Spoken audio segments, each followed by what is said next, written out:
On my birthday, my mom handed me a half-used $4.99 cologne while my brother unwrapped a brand new Rolex. That night, I walked away and never looked back. My name's Daniel. I'm 30 years old, and up until about 3 months ago, I genuinely believed that the worst thing my mother could do to me had already happened. Spoiler alert, it hadn't. Not even close.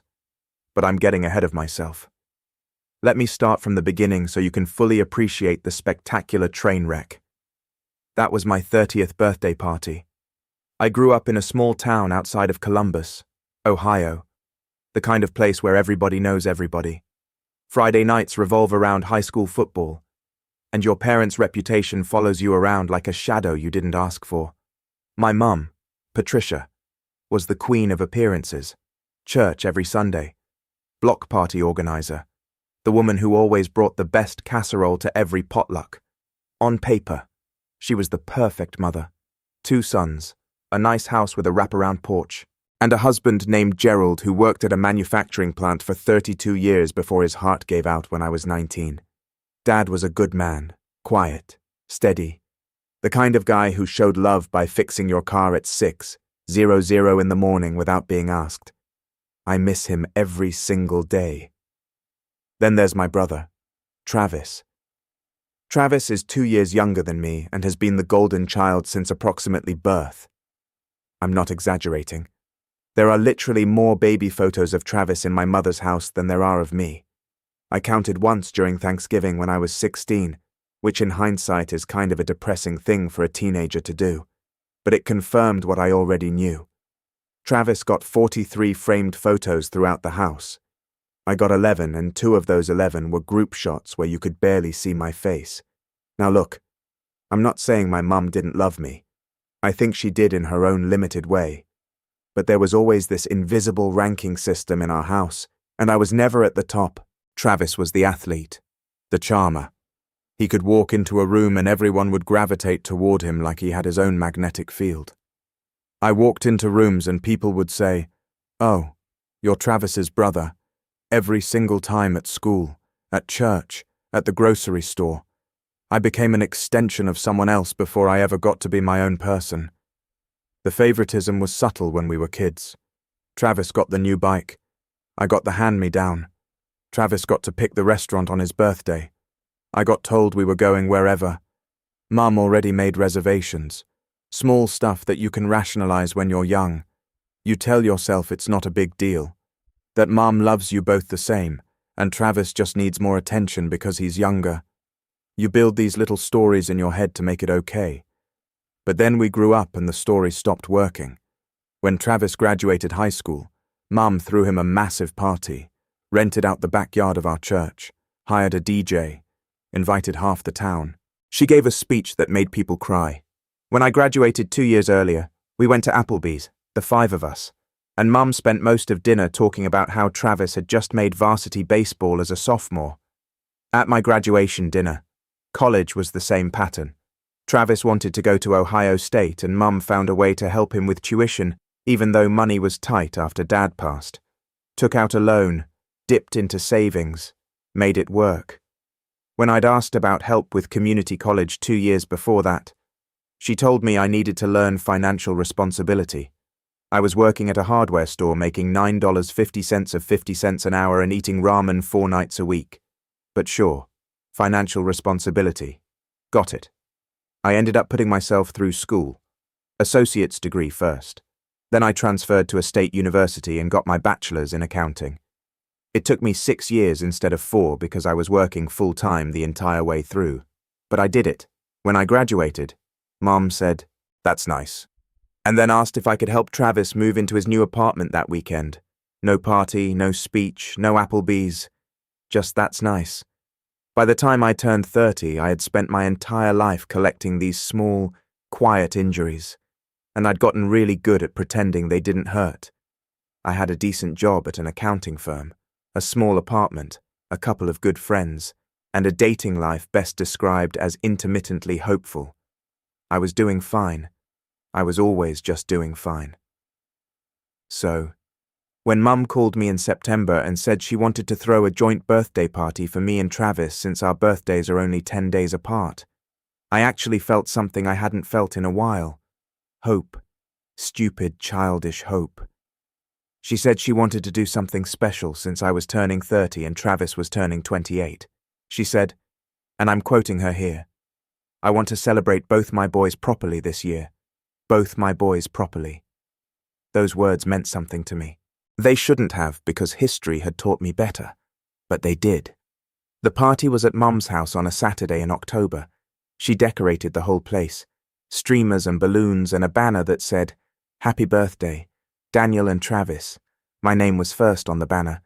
I remember noticing that and feeling this warm, dumb flutter in my chest, like maybe things were finally shifting. About 40 people showed up. Aunts, uncles, cousins, Mum's church friends, Travis's buddies from college. The food was great, the music was decent, and for about 2 hours, I actually had a good time. Travis and I were getting along fine. He's not a bad guy. Honestly. Just spoiled. He didn't create the favoritism. He just benefited from it. Then came the gifts. Mum gathered everyone into the living room. She had this big smile on her face, the one she uses when she knows people are watching. She handed Travis's gift first, a beautiful box wrapped in navy blue paper with a silver bow. Travis opened it and pulled out a brand new Rolex. Not a knockoff, not a fashion watch, a genuine Rolex Submariner. The room erupted. People clapped. Someone whistled. Travis's friends were losing their minds. Mum was beaming, soaking in the reaction like she'd just unveiled a masterpiece. She said, "My baby deserves the best. 28 looks good on you, sweetheart." Then she turned to me. She handed me a gift bag, not wrapped, just a plain white gift bag with some crinkled tissue paper sticking out the top. I could already feel the weight of it, or more accurately, the lack of weight. I reached in and pulled out a bottle of cologne. It was half used. The cap was loose. There was a smudge on the glass, and the price sticker was still on the bottom. $4.99 from one of those bargain bins at the drugstore. The room went quiet for about 2 seconds, which doesn't sound like a long time until you're the one standing there holding a used bottle of cologne with a price tag on it, while your brother is strapping a Rolex to his wrist. Then someone laughed nervously and Mum said, "I thought you could use a new scent." And a few people chuckled like it was a cute little joke. It wasn't a joke. I looked at my mother and for the first time in 30 years, I didn't make an excuse for her. I didn't rationalize it or minimize it or file it away in that box in my chest where I kept all the other small injuries. I just looked at her and she looked at me and I could see in her eyes that she didn't even realize what she'd done. That was the worst part. It wasn't cruelty. It was indifference. I simply didn't matter enough for her to try. I put the cologne back in the bag. I said, "Thank you." Because 30 years of conditioning is hard to shake. I stayed for another 20 minutes, made small talk, ate a piece of cake that tasted like cardboard, and then I told Mum I had an early morning and needed to head out. She barely looked up from the conversation she was having with my aunt. I drove home that night with the gift bag sitting on my passenger seat, and somewhere around mile marker 14 on the highway, I made a decision. I was done. Not angry, done. Not dramatic, done. Just quietly, permanently done. I was going to stop waiting for my mother to see me because she never was going to. And that night, I drove home and I never went back. The first few days after the party were weirdly calm. I expected to feel angry or devastated, but mostly I just felt empty, like someone had scooped out the part of me that cared and left this hollow, quiet space behind. I went to work on Monday like nothing happened, filed tax returns, reconciled spreadsheets, drank bad coffee from the break room, normal stuff.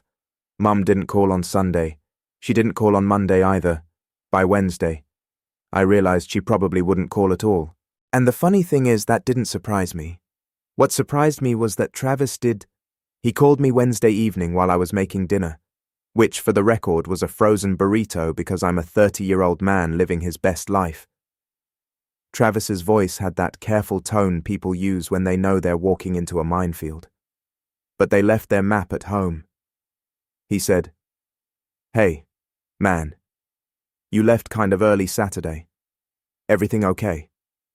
I told him everything was fine. He paused for a long time and then he said the Cologne thing was messed up. "Daniel, I want you to know I didn't know she was going to do that. And I believed him. Like I said, Travis isn't the villain in this story. He's just the person who never had to fight for a seat at the table because one was always pulled out for him.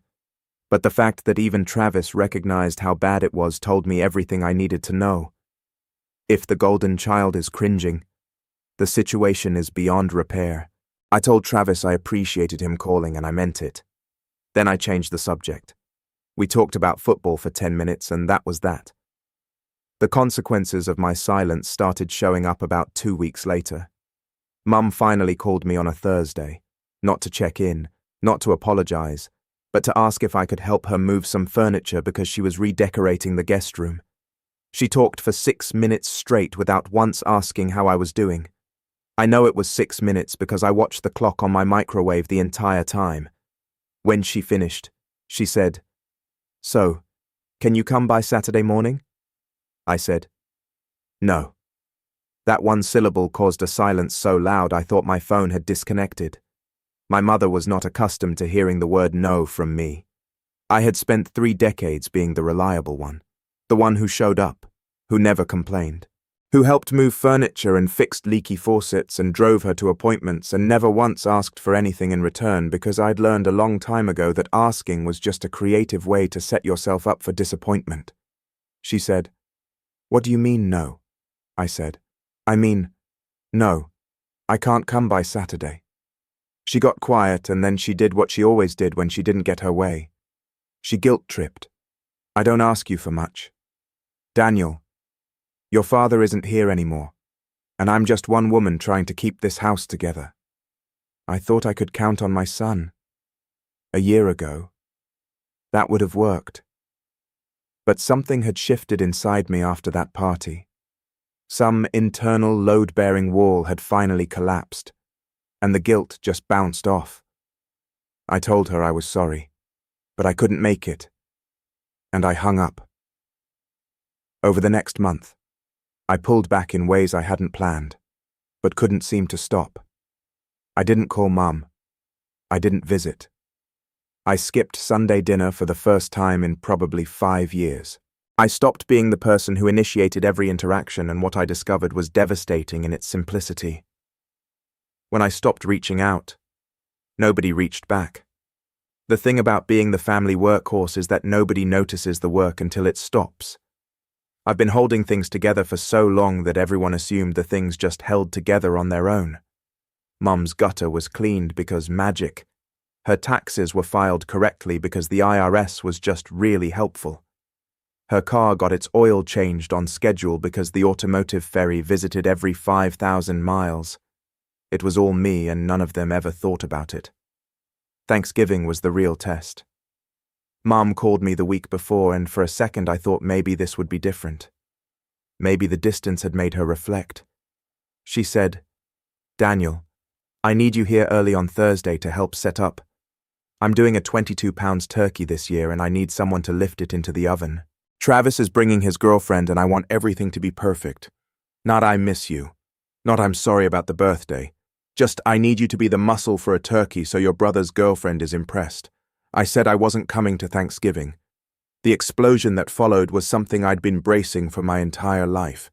My mother called me ungrateful, selfish. She said I was punishing her for one silly gift and that I was blowing things out of proportion. Then she said my father would be ashamed of me, which was the nuclear option.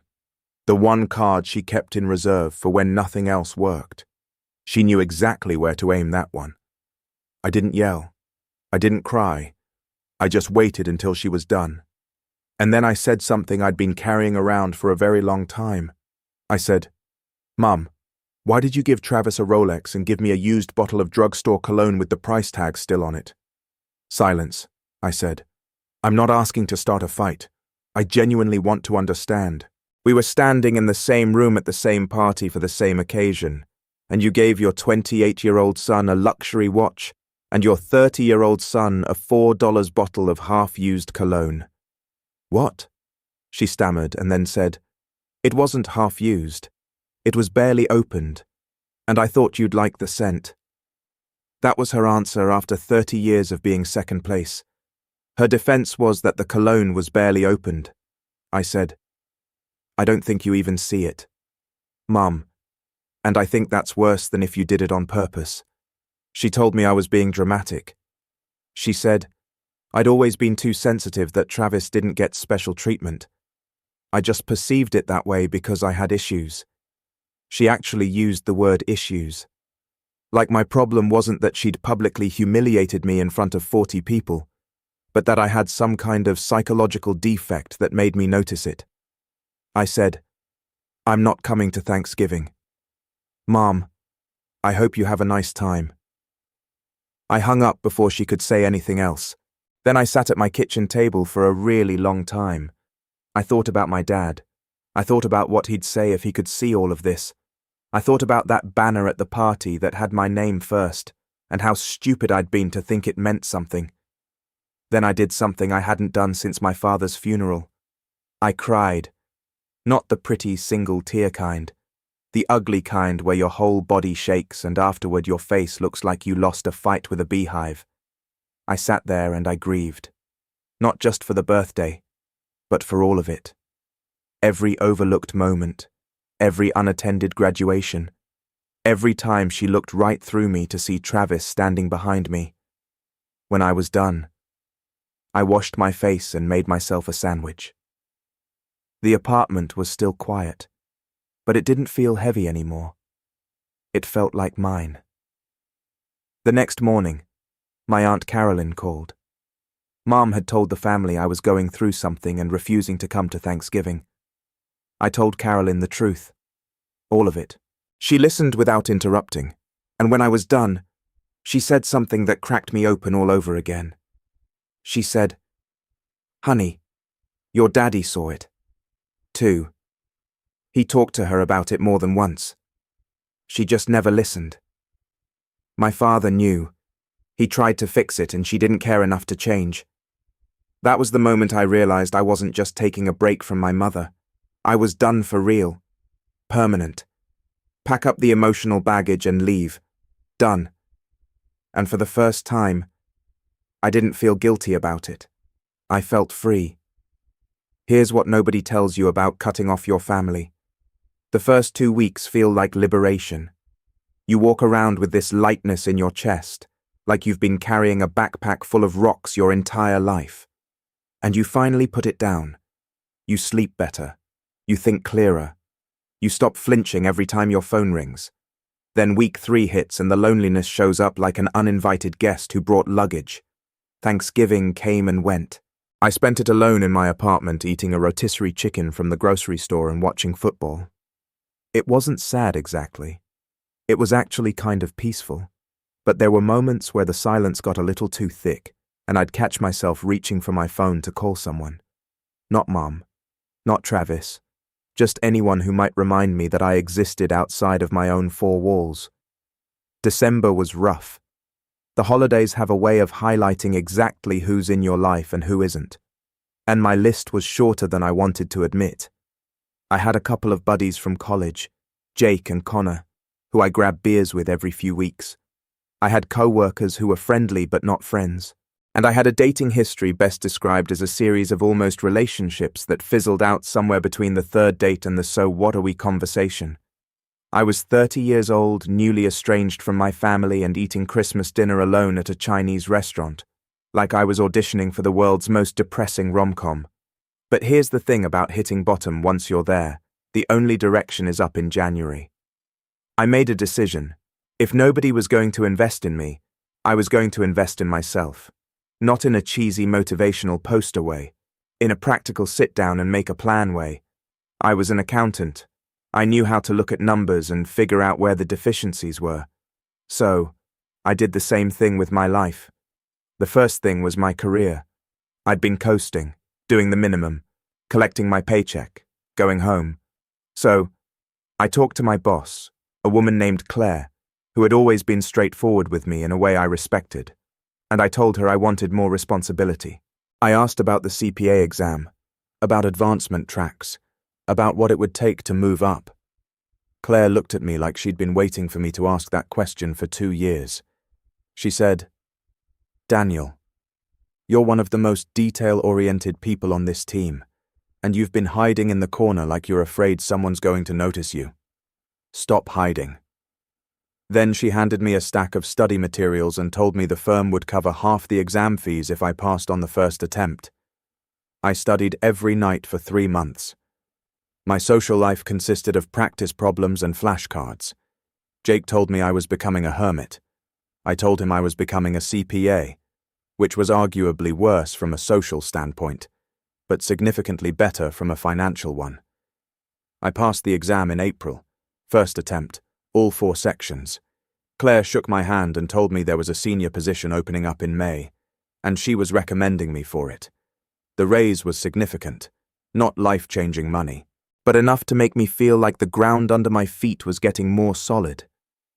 The second thing was my physical health. I joined a gym in February. Not one of those fancy places with smoothie bars and towel service. A no-frills gym in a strip mall that smelled like iron and determination. I started going 5 days a week. At first, I could barely bench press the bar without shaking, which was humbling in a way that only an empty gym at 6:00 in the morning can be. But I kept showing up.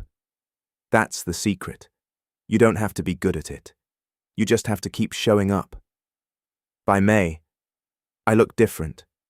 Not like a magazine cover, but like someone who gave a crap about himself.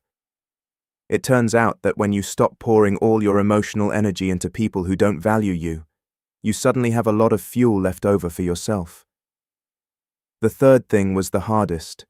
Connection. Real connection. Not the surface level stuff I'd been surviving on, but actual meaningful relationships.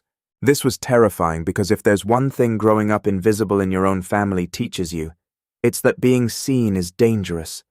Being seen means being judged, and being judged means being found lacking. And being found lacking means being handed a half-used bottle of cologne while everyone claps for your brother. But I forced myself. I said yes to things I would have said no to before. Jake invited me on a weekend hiking trip and I went. Connor had a barbecue where I didn't know half the people, and instead of standing in the corner and leaving early, I actually talked to people.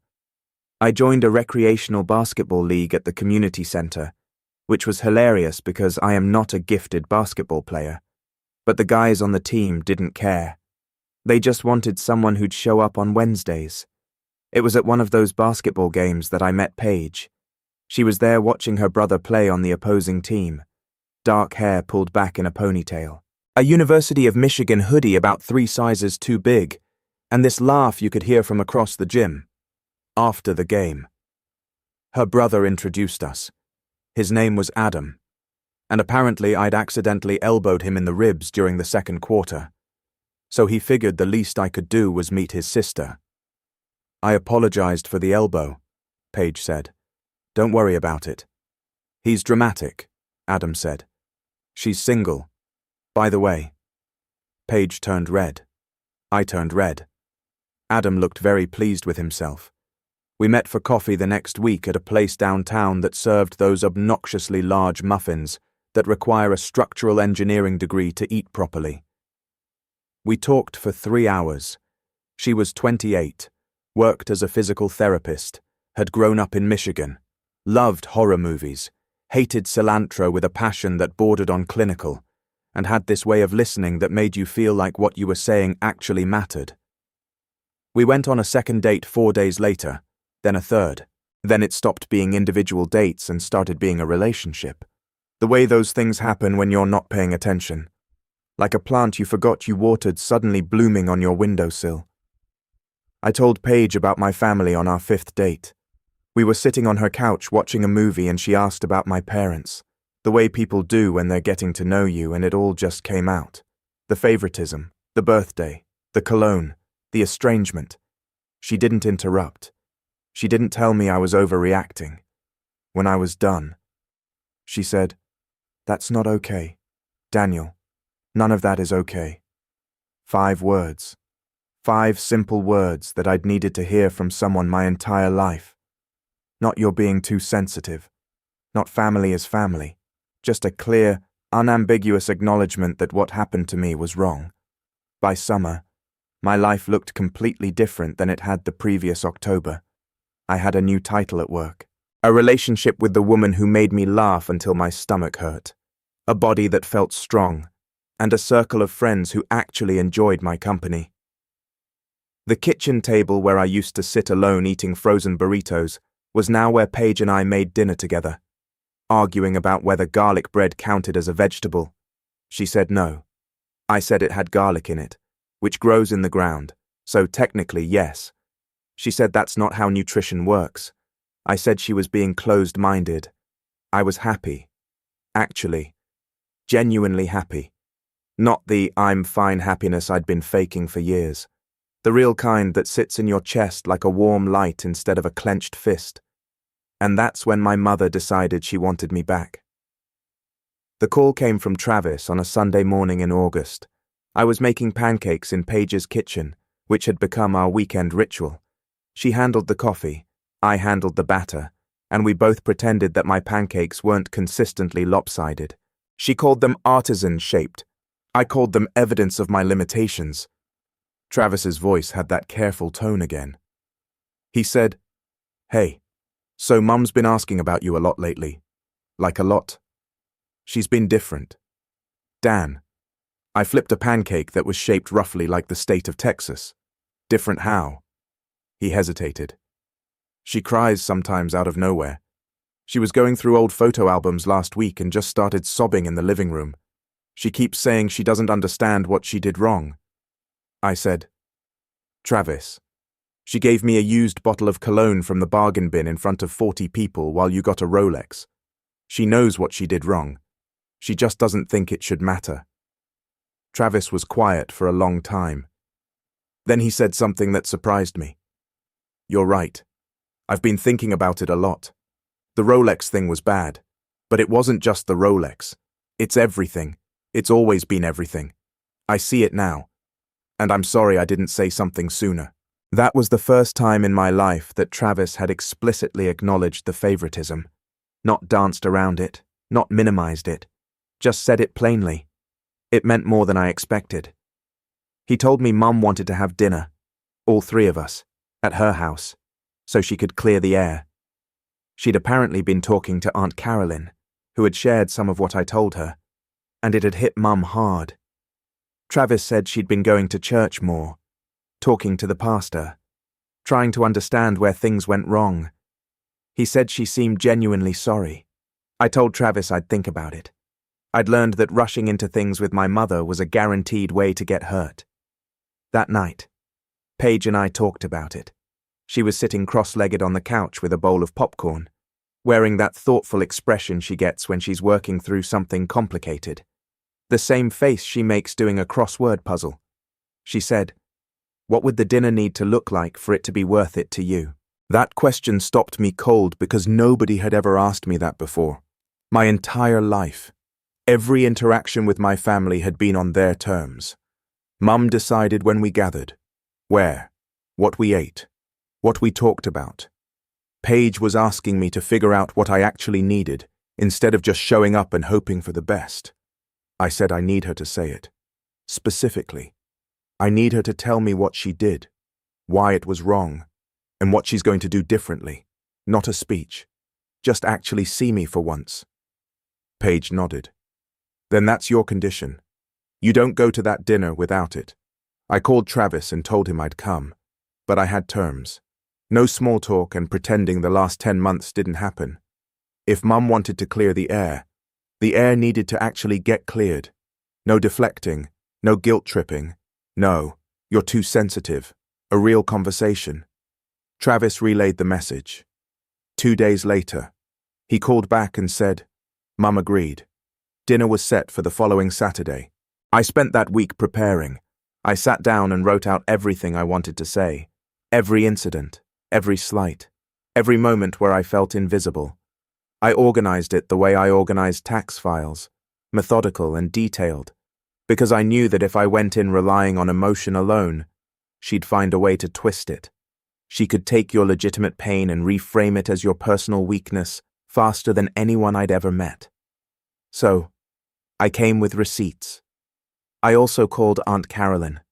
She told me Mom had been genuinely struggling since Thanksgiving, lost weight, wasn't sleeping well, and had started asking Carolyn questions about my childhood that she apparently couldn't remember clearly. Things like, did I really not throw Daniel a graduation party? And was I really harder on him than Travis? The fact that she had to ask told me the favoritism was so baked into her behavior that she didn't even have a clear record of it in her own memory. She'd done it so automatically that it was just background noise to her while it was the entire soundtrack of my life. Caroline said something else that stuck with me. She said, "Your mother loves you." Daniel. I believe that. But love without awareness is just habit. She loved you the way it was convenient for her, not the way you needed. That might be the most accurate thing anyone has ever said about my mother. On Friday night, Paige came over and found me at the kitchen table with my notes spread out like I was preparing for a deposition. She looked at the papers, looked at me, and said, "You've got this. You've been practicing for this your whole life. The only difference is now you're going to actually say the words out loud." She was right. Every time I'd stayed quiet, every time I'd swallowed the hurt, every time I'd said it's fine when it absolutely was not fine, I was rehearsing, building the case, filing the evidence, waiting for the day when I'd finally be strong enough to present it. Saturday arrived and I drove to Mom's house for the first time in 10 months. The neighborhood looked the same. The house looked the same. The wraparound porch still had that one loose board that Dad had been meaning to fix before he died and that nobody had touched since. Everything about the exterior looked normal, tidy, well-maintained. The picture-perfect home of the picture-perfect mother. I sat in my car for a few minutes before going in. Not because I was scared, though I was a little. Mostly because I wanted to remember how I felt right then. I was strong. I was prepared. I was not the same person who'd driven away from this house 10 months ago holding a bag with a $4 bottle of cologne in it. That Daniel had been running from pain. This Daniel was walking toward it, eyes open, shoulders back. I got out of the car. I walked up the porch, stepping over the loose board out of habit. I knocked on the door instead of just walking in because I wasn't a member of this household anymore. I was a guest and guest knock. Mum opened the door. She looked older than I remembered.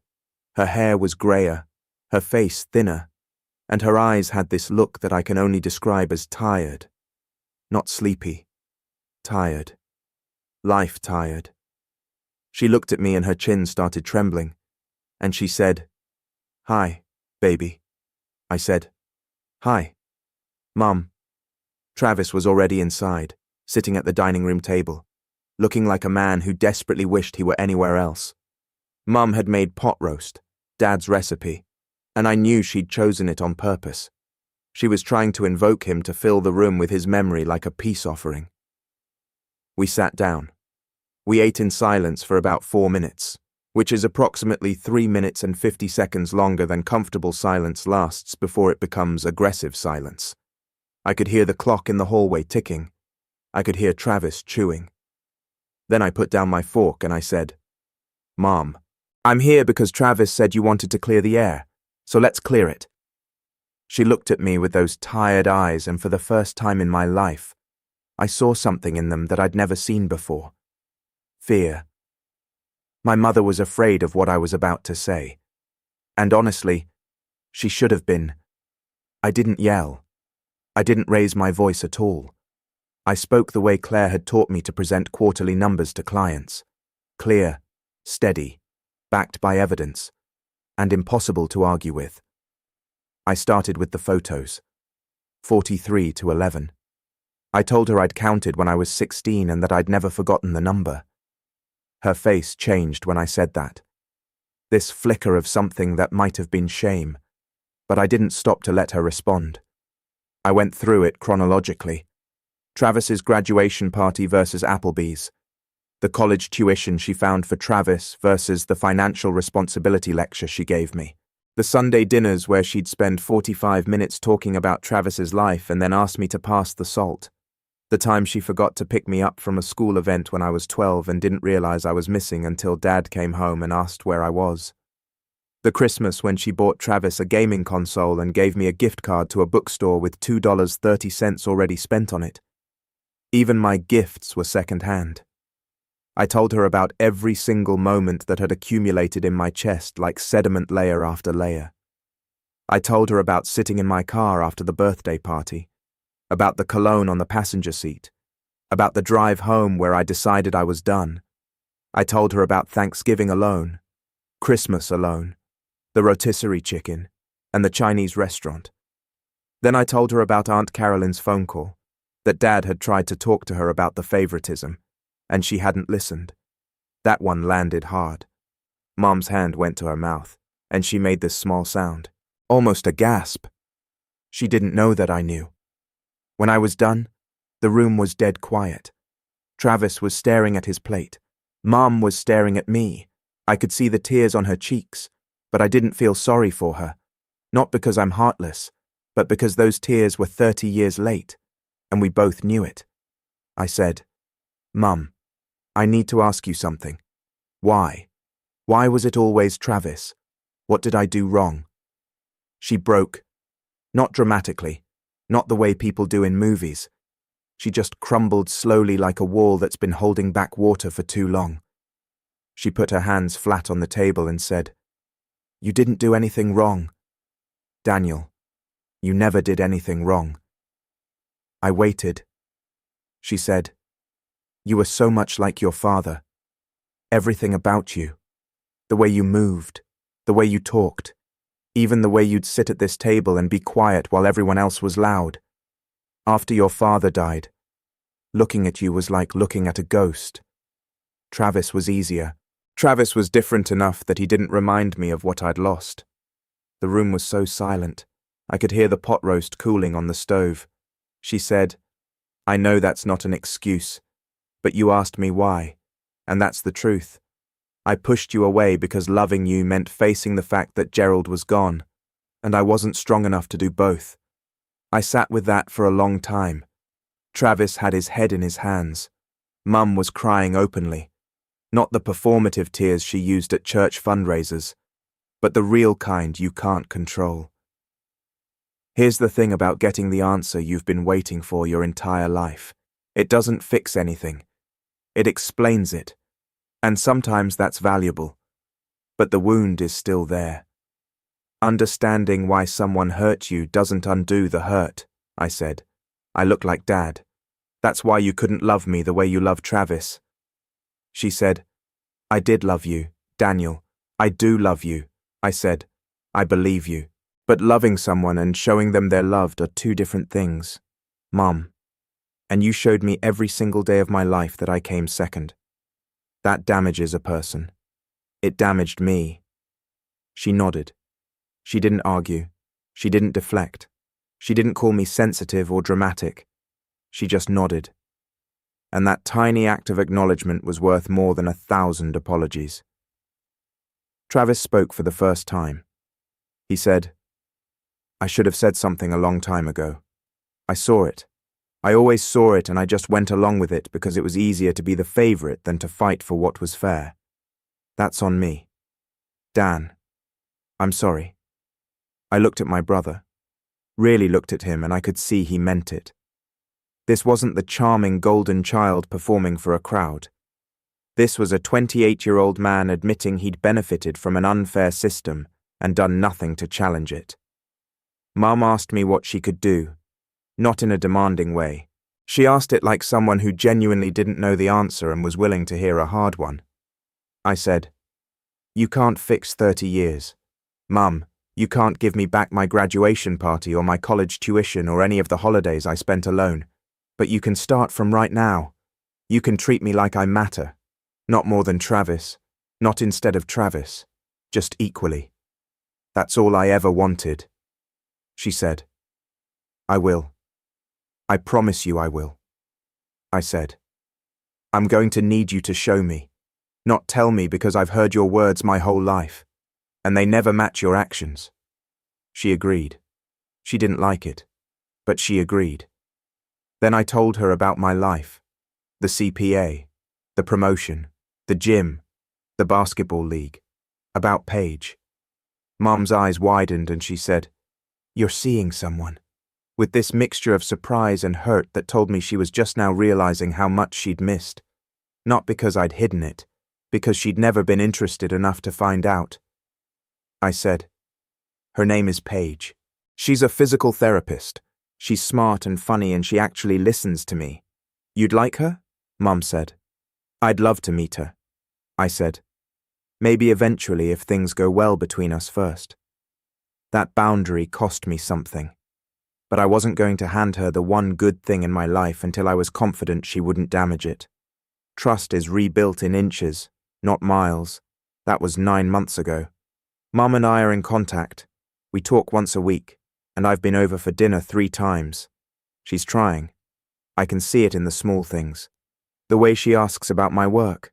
The way she listens when I talk. The way she sent me a card for my 31st birthday with a handwritten letter inside. For pages of her telling me specific things she remembered about my childhood. Things she was proud of. Things she was sorry for. It wasn't a Rolex. It was better. Travis and I are closer than we've ever been. He came to one of my basketball games last month and heckled me from the bleachers, which is apparently how brothers show love. He also quietly returned the Rolex to Mom and told her he didn't feel right wearing it. She didn't take it well initially, but Travis held his ground. That impressed me more than anything else he's ever done. Paige met my mother in December. It was awkward, and Mom made her signature pot roast again and Paige said it was wonderful. And afterward, Mom pulled me aside and said, She's a keeper. Daniel, I said, I know. I'm 31 now. I live in a bigger apartment with actual furniture I picked out myself. I got promoted again in January.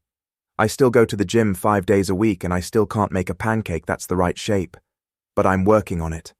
I have friends who call me first. I have a girlfriend who makes me laugh so hard I snort, which she finds endearing and I find embarrassing.